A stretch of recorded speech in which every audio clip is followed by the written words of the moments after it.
बेटा अब शुरू करते हैं एपिडिडाइमस के बारे में। मैंने अभी आपको बताया था कि एपिडिडाइमस के थे 3 मेन पार्ट, ठीक है, जिसमें आते थे हेड, टेल और मिडिल पीस, ठीक है।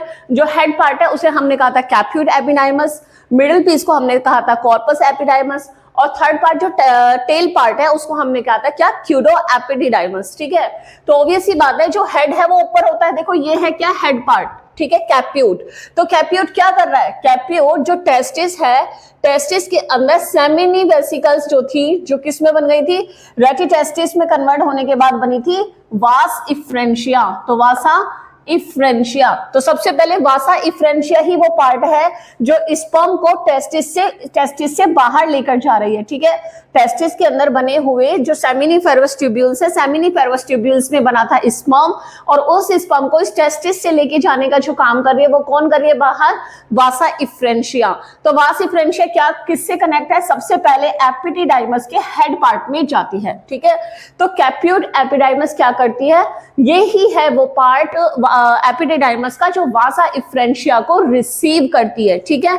और यहाँ पे आते हैं स्पर्म, जहां पे इनकी मोटिलिटी इंक्रीज होती है और ये थोड़े टाइम के लिए वहां रहते हैं और इनकी फर्टिलिटी भी इंक्रीज होती है, ठीक है। सेकंड नंबर आपको पता चल गया कि जो एपिडिडाइमस का हेड पार्ट है वहां पे स्पर्म आता है विद द हेल्प ऑफ वास इफ्रेंशिया, जहां पे स्पर्म्स को उसकी फर्टिलिटी इंक्रीज होती है, उसकी मैच्योरेशन, फिजियोलॉजिकल डेवलपमेंट वहां पे इसका होता है।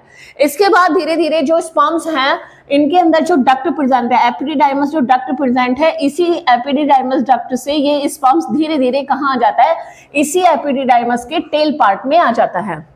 टेल पार्ट जिसे हमने क्यूडा कहा था, क्यूडा एपिडिडाइमस, वहां आ जाएगा, ठीक है, कि then pass down into the tail of the epididymis. जब मैच्योरेशन हो चुका है, फर्टिलिटी इंक्रीज हो गई है, फिजियोलॉजिकल चेंजेस उसमें आ चुके हैं, तो अब एपिडिडाइमस में ही हेड पार्ट से टेल पार्ट यानी क्यूडा में अब जो आपका स्पर्म है वो आ जाएगा, where they are stored for a short period of time before entering the vasa differentia।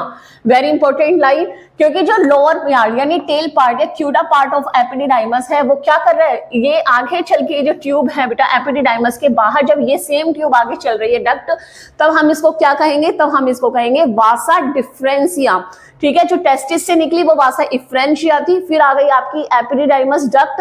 Epididymis duct के भी टेल पार्ट में जो नीचे क्यूडा से जा रहा है, तो क्यूडा के बाद से जो निकला हुआ पार्ट है पूरा जो आगे चल के यूट्रस तक जाएगा उसको हम कहेंगे क्या, वासा डिफरेंसिया, ठीक है। तो ये वासा डिफरेंसिया से पहले यहाँ पे टेल पार्ट में कुछ टाइम के लिए क्या करते हैं, स्पर्म रेस्ट करते हैं, टेम्परेरी कुछ टाइम के लिए यहाँ पे स्टोर हो जाते हैं, ठीक है।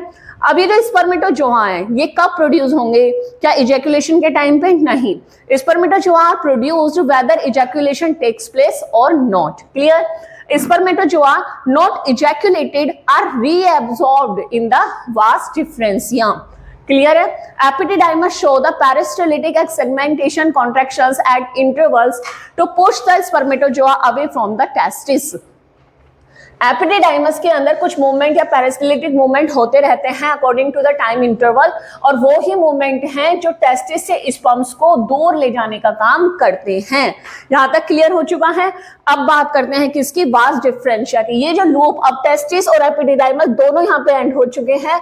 अब एपिडिडाइमस के बाद ये जो ट्यूब आती है बेटा, तो अभी तो ये कहाँ, ये स्क्रोटम में ही है, तो पहले तो स्क्रोटम में थोड़ा सा कॉइल फॉर्म में होगा, फिर ये एब्डोमेन में जाएगा, जो एब्डोमिनल कैविटी है। और आपको पता है कि एब्डोमिनल कैविटी और स्क्रोटम के बीच में जो कैनाल है, जो स्पेस है, हम उसे क्या कहते हैं, इंग्यूनल कैनाल हम उसको कहते हैं। तो अब यहां से ये क्या करेगा, ये पहले कॉइल्ड होकर फिर स्ट्रेट होकर एब्डोमिनल कैविटी में चला जाएगा, कौन, वासा डिफरेंशिया, ठीक है। तो वास डिफरेंशिया के बारे में कह रहे हैं क्या, it is a continuation of the CUDA epididymis, ठीक है। ऑब्वियस सी बात है, क्यूडा यानी छोटा नीचे वाला जो टेल पार्ट ऑफ एपिडिडाइमस है। तो वास डिफरेंशिया कहां से शुरू हुआ, एपिडिडाइमस के क्यूडा पार्ट से कंटिन्यू होता है। It is about 4 centimetre long and is slightly coiled. ये 40 सेंटीमीटर तक लॉन्ग होता है, स्लाइटली कॉइल्ड होता है फर्स्ट, लेकिन आगे चल के ये कैसा हो जाता है, स्ट्रेट हो जाता है as it enters the abdominal cavity through the inguinal canal. यही अभी ये चीज ही मैंने आपको बताई थी कि एपिडिडाइमस से निकलते वक्त थोड़ा सा कॉइल होता है, लेकिन उसके बाद ये स्ट्रेट हो जाता है और इस इंग्विनल कैनाल से होते हुए ये चला जाता है आपके एब्डोमिनल कैविटी में। Here it passes over the urinary bladder, फिर ये यूरिनरी ब्लैडर से होते हुए यू टर्न लेके इस तरह से ग्लोब सा बना के ये किस में आ जाता है, यूट्रस में आ जाता है। तो here it is passes over the urinary bladder. Urinary आप डायग्राम में देख सकते हो कि किस तरीके से ये जो वास डिफरेंसिया है किस तरीके से ये यूरेटर से जाके यू टर्न लेके यूरिथ्रा तक आती हैं, ठीक है।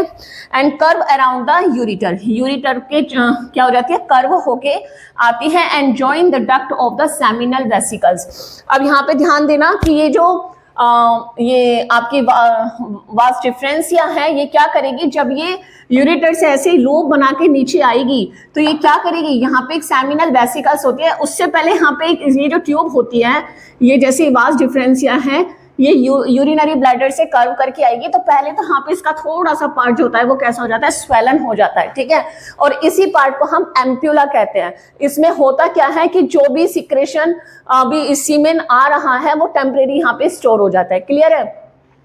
उसके बाद यही ट्यूब जब आगे बढ़ती है तो ये एक पार्ट को किसको क्या कहते हैं, हम उसको सेमिनल वेसिकल, यहाँ पे देखा है सेमिनल वेसिकल्स को ये क्या करती है, ज्वाइन करती है। जब ये सेमिनल वेसिकल्स को क्या करेगी, ज्वाइन करेगी और आगे चलेगी, तब ये बना लेती है क्या, इजैकुलेटरी डक्ट, ठीक है। तब हम इसको कहते हैं क्या, इजैकुलेटरी डक्ट। तो आपको समझ में आया, वास डिफरेंसिया है ये वाला, वास डिफरेंसिया आगे बढ़ा स्ट्रेट हो गई, फिर कर्व करके यूरिनरी ब्लैडर से नीचे आया, एंड पार्ट से पहले वो थोड़ा सा स्वेलन हो गया, एम्पुला बनाया जहां पे स्पम्स हो गए स्टोर। उसके बाद इसने सेमिनल वेसिकल जो कि एक 2 सेंटीमीटर लॉन्ग जस्ट एक ट्यूब होती है उसको ज्वाइन किया, और जैसे ही ज्वाइन किया तो इसने अब आगे जब ट्यूब ये जाएगी तो इसमें सीमेन के साथ साथ सेमिनल वेसिकल का सिक्रेशन भी होगा, तो इसीलिए दोनों सिक्रेशंस को ये ऐड करेगी और यहाँ पे जो ट्यूब बनेगी उसे हम कहेंगे क्या, इजैकुलेटरी डक्ट, ठीक है। And join the duct of terminal vesicles two forms an ejaculatory duct. जैसे ही वो सेमिनल वेसिकल्स को वास डिफरेंसिया ऐड कर लेगा तो वो बन जाएगा क्या, ejaculatory duct. And near it's end of the vas deferens is enlarged two forms spindle like ampulla for the temporary storage of spermatozoa.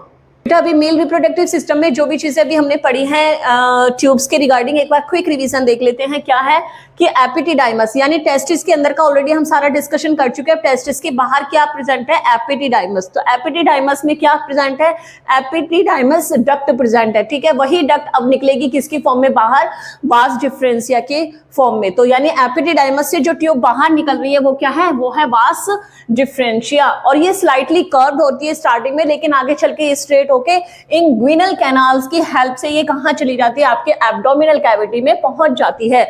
बेटा ये मेल रिप्रोडक्टिव सिस्टम है, ये मेल रिप्रोडक्टिव सिस्टम का वो पार्ट है यानी पेनिस और scrotum जो बॉडी के बाहर है, लेकिन ये जो पार्ट आप देख रहे हैं ये बॉडी के अंदर है, वो भी लोअर एब्डोमिनल कैविटी में प्रेजेंट है।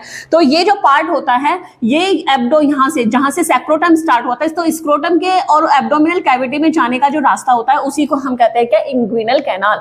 तो इसी स्क्रोटम से निकल के अब ये आपके टमी यानी एब्डोमिनल में चला जाता है, ठीक है। एब्डोमिनल में चला जाता है, किसके हेल्प से गया, इंग्विनल कैनाल की हेल्प से गया। तो जब ये आपके एब्डोमिनल कैविटी में पहुंच ही गया है तो पहले क्या होता है, ये pass over the urinary bladder and curved around the ureter. ये यूरिनरी ब्लैडर से पास हो जाता है और यूरेटर से कर्व्ड होकर ये ज्वाइन करता है क्या, सेमिनल वेसिकल्स को। या आप देखेंगे कि ये क्या है, यहाँ पे देखा आपने कि स्क्रोटम है, स्क्रोटम में टेस्टिस है, टेस्टिस के बाहर एपिडिडाइमस, एपिडिडाइमस से निकली है वास डिफरेंसिया जो यूरिनरी ब्लैडर और यूरेटर को लूप बनाते हुए अंदर की तरफ आ रही है, ठीक है। अब जब ये यूरेटर से ऐसे ओवरलैप करके आएगी अंदर तो सबसे पहले ये क्या करेगी, सेमिनल वेसिकल्स को ज्वाइन करेगी, ठीक है। यूरेटर ने क्या कर लिया, वास डिफरेंस ने क्या ज्वाइन किया, सेमिनल वेसिकल्स को, ठीक है। दोनों साइड में आप देख सकते हैं 2 सेमिनल वेसिकल्स हैं, 2 ही वास डिफरेंसिया हैं और दोनों ने अपने अपने साइड में सेमिनल वेसिकल्स को ज्वाइन कर लिया है। तो सबसे पहले ये ज्वाइन करते हैं, ज्वाइन करने पे आप देखेंगे कि जहां पे ट्यूब खत्म हो रही है थोड़ा सा पार्ट वो कैसा हो गया, स्वेलन हो गया है। उस स्वेलन पार्ट को ही हमने क्या कहा था, एम्पुला, ठीक है। अब दोनों साइड की जब ये 2 ट्यूब्स होती हैं वो मर्ज होकर एक सिंगल ट्यूब में कन्वर्ट हो जाती हैं और इसी सिंगल ट्यूब को हम क्या कहते हैं, इजैक्यूलेटरी डक्ट कहते हैं, ठीक है। दोनों साइड की बात डिफरेंस है, दोनों साइड में है सेमिनल वेसिकल, सेमिनल वेसिकल्स को ज्वाइन करके जब ये आगे चल के कंबाइंड हो जाती हैं तो वो करती हैं ज्वाइन क्या, वो बनाती हैं क्या, इजैक्यूलेटरी डक्ट। और इसी इजैक्यूलेटरी डक्ट में इसके पीछे की तरफ प्रेजेंट जो प्रोस्टेट ग्लैंड है उसकी ओपनिंग यानी वो भी इसी में ओपन हो जाती है, किसमें, इजैक्यूलेटरी डक्ट में। अब ये इजैक्यूलेटरी जो डक्ट है वो ओपन होती है किसमें, यूरिथ्रा में। किसमें ओपन होगी, यूरिथ्रा में, ठीक है।